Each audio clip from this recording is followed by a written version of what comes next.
Hello everyone, I'm going to show you how to do online tutoring through our website grossmont.mywconline.com. Once you log in, you want to choose your schedule from the top, and then you can scroll down and choose a tutor that you want to work with.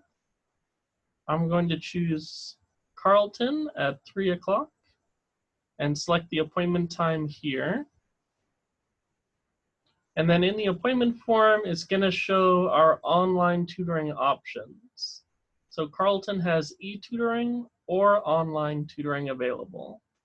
For this example, I'm going to choose online tutoring. And then depending on the schedule, there will be some drop-down questions here.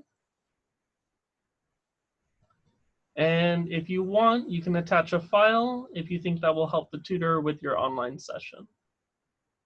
Once you're done, click Create Appointment.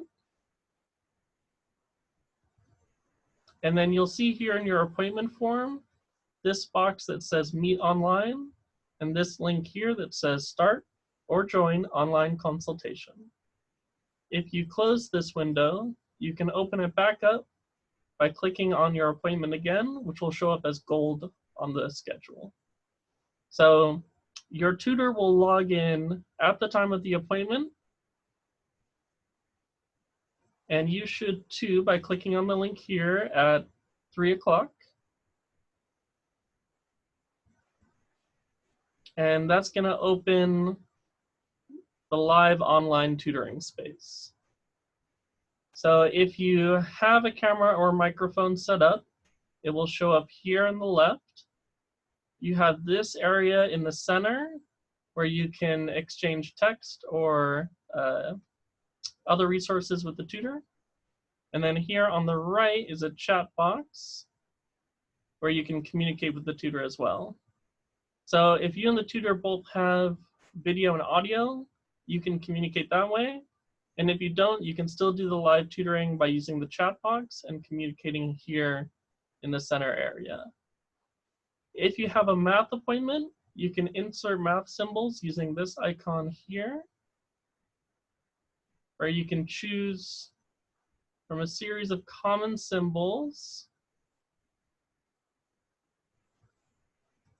and insert them into the discussion. You can even draw if you want to add an image or a drawing of what you're discussing. And you can even upload files by clicking on the Import Export to choose a file and add it to the text window in the center. Once you're all done, you can say thank you to your tutor here and close the window. And that's it. I hope you find online tutoring really helpful, and if you have any questions, let us know. We're looking forward to helping you succeed. Thanks.